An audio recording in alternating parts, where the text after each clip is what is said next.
Hey VCU, this is Andrew Willis with Stryker. I wanted to cover a few things about the Stryker connected OR system.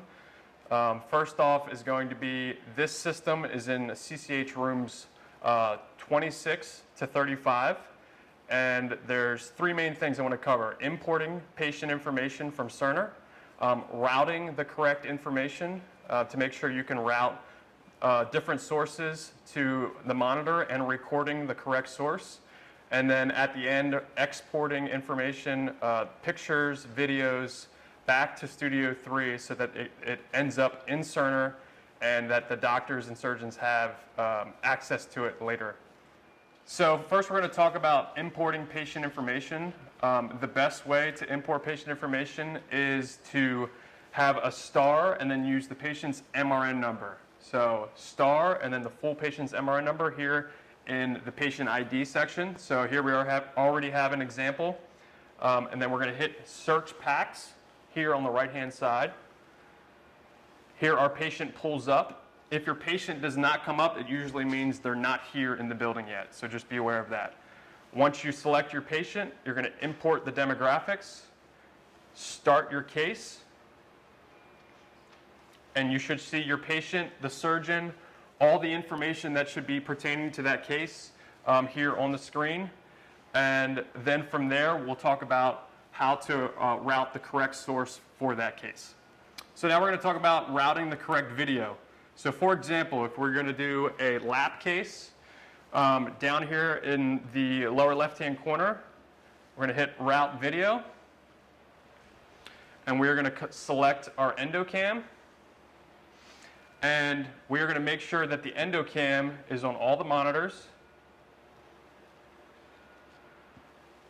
And also, we need to make sure that down here in the lower left-hand corner, it says set up to capture or record. That needs to be on. So you're going to override whatever is in that box. And to confirm that you are recording the correct source, you can come back to this intra-procedure area, and it should show the source that you would like to record. So right now, like I said before, we're going to do the endocam, and that should show your Stryker endocam. If you want to route a different source, so say you wanted to record your endocam, but you wanted to put anesthesia on different monitors, you have your source to select anesthesia, and you can put anesthesia on different monitors. If you wanted to record your in-light cam, which shows right here, you can put that on monitors, but you also need to remember to hit the record capture button, and that would override the endocam, which was your prior method of recording. And then you can confirm. Right now the endocam or the in-light cam isn't on, so when the in-light cam is on, then you can see that that's the source you would like to record. It is important to remember that all the sources that you would like to have in the room, anesthesia, your in-light cam, your PACS PC computer, your endocam are all here listed on the left-hand side as sources, and you select whatever source you would like to have and put it to whatever monitor you would like to have. One other thing that I wanted to talk about was how to get to the PACS computer from this screen so that the surgeons and residents can do their charting and pull up images. So here in the lower right-hand corner it says menu, and then on the drop-down it says computers, and then PACS PC. So here they can pull up any imaging that they would like to have, and then be able to also display that on the screen through the PACS PC source. So to get out of the screen, there's a little red X in the upper right-hand corner. X out, and like I said, to get the PACS PC on your screen, route video, and then select the PACS PC, and you can put that to whatever monitor you would like to see imaging or any pictures that are in the patient's chart. The last thing I want to talk about is at the end of your procedure, if you've taken pictures or video, how to save that and export that correctly so it's in the patient's chart and in Stryker Studio 3's platform so that they're able to view it at the end of the case or at another time. So at the top here, we have our pre-procedure, our intra-procedure. You can see some pictures that are taken here. And then we have post-procedure at the end of the procedure. You have some options to export. Down here is iSuite Media Management is what you want to select, and then hit export. So that will communicate with the patient's file in Cerner. So any pictures will go to Cerner. Any videos taken will go to Studio 3, the Stryker platform, for them to view at a later date. So just want to make sure you hit iSuite Media Management and then export. At the end of export, you will get a little blue check here. Once that is complete, you want to end your case. Hit yes, and then we're starting right back at this start screen where we started at the very beginning. Hey VCU team, this is Andrew with Stryker. Today we're going to be going over the legacy operating system. So this is the system that's in rooms 1 through 18. Remember that 1 through 18, this is the system that's in the rooms. We're going to go over 3 things. We're going to be going over how to import patient information, how to make sure you're routing the correct source, and then if you take any pictures or videos at the end of that case, how to export it correctly. So to start, we're going to be, I'm going to talk to you about how to export or import patient information. So when you come in, you'll most likely see a screen that looks like this, or a screen that looks like this. So if you see this screen, this is called the routing screen, and we want to get to how we're going to see and import our patient information. We're going to hit Controls. Here on the left-hand side, you're going to hit this button that says SDC, and then it's going to come to this screen. We're going to go to Home, New Case, click the green check, and then we're going to go to Edit Patient. So the most effective way to find your patient coming from Cerner is going to be using the patient ID. So we're going to use the patient ID or MRN number with a asterisk before it. So your patient will not show up in the system unless you use this asterisk before it. So I'm going to give you an example here of a patient that's here. If your patient does not show up in the system, it usually means that the patient is not yet in the building. So once they check into the building, they should automatically pull up once you use their patient MRN. So 3 steps. Once you have your patient MRN, lower right-hand corner, hit Hide Keyboard. Then you're going to hit Search Work List with this little magnifying glass right here. And then you're going to hit Search MWL with the other magnifying glass. So that should pull up your patient, select it, and then Add Patient. So here you should see all the information pertaining to that patient's case, the correct surgeon, and what procedure they're going to be doing. Next, we're going to talk about how to route the correct source. So to make sure you have the correct source for, say, for example, a lap case that you wanted to record the EndoCam, the Stryker cam, we are going to hit this little red X in the top right-hand corner.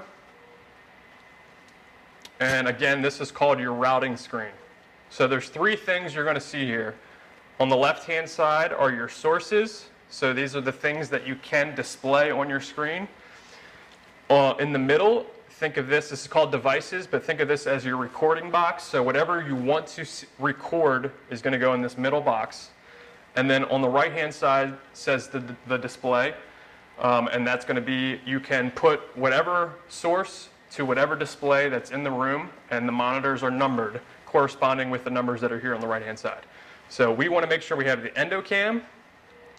We're going to record that, and then we're going to display it on all these monitors, as well as the wall. And you can confirm that by going back to your SDC and seeing it here in the record box. So if I wanted to do a different source, hit the little red X. Say I wanted to record the in-light cam. I would put the in-light cam in the middle box, and then it would display over here on the right-hand side. Sometimes you have to select which monitor you want to have. If you want to record the in-light cam or the Stryker cam or some other source, but also show something different on a monitor, say I want to make sure I see my anesthesia before or during the case, I'm going to skip this box and go directly to a monitor. So you can see anesthesia, but you're still going to make sure you're recording the correct source that's there in the middle. So here on the left-hand side are multiple sources that you can use. The endocam, you can display your PAC screen, the in-light cam, anesthesia. They have available hookups like DVI and S-Video that you can plug in your Olympus tower, and that would route the same exact way.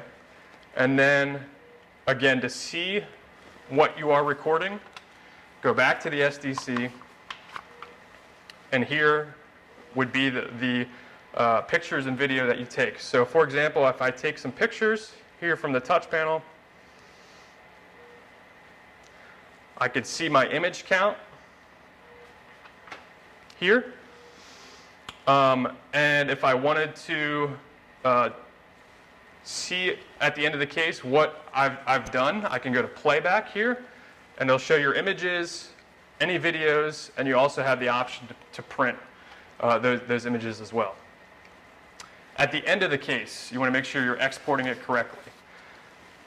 So at the top here, you have your edit patient, capture, playback, save. You have 3 options to save. Studio 3 is going to be the option that you would pick to make sure your images go to Cerner and that your videos go to the Stryker Studio 3 platform in order for the surgeons, residents, and staff to see those videos at a later date. You also have the option to save to a USB or to a disk, but you want to always make sure you're saving your information, videos, pictures to Studio 3. At the end of your case, once you've exported, it'll say success here right at the top. Hit home, new case, green check, and you're starting right at the beginning where you started. So when you're plugging in an Olympus tower, that they come in, and a lot of times surgeons want to record from the Olympus tower, most likely you're going to be having 2 different cord options. Your first cord option is going to be a DVI cord, which has this rectangle head, and that will usually plug into a port in the boom that's labeled. So all the ports that are in the boom are labeled, should plug in, and this label will correspond on your routing screen that's on the touch panel. So this one's labeled EQ DVI. On your routing screen, you would find EQ DVI, and that would display either to record or on the monitors. Another option that you have to plug in your Olympus tower, your ultrasound, and also a lot of times the microscope, is a cord called S-Video, and it's a little round head. And this plugs in to a port that's going to be on the boom that's labeled S-Video. And so it would plug in. And so you would find this label name. So this one's EQ SVID/comp. That stands for S-Video. And this exact name is going to be on your routing screen on the touch panel. And you would also route your video the same exact way that you would route your endocam or any other source. Find this video name and route it to the screen or to record in your little middle device boxes. So again, this is an S-Video, the little round head with 3 prongs or 4 prongs that go into the boom.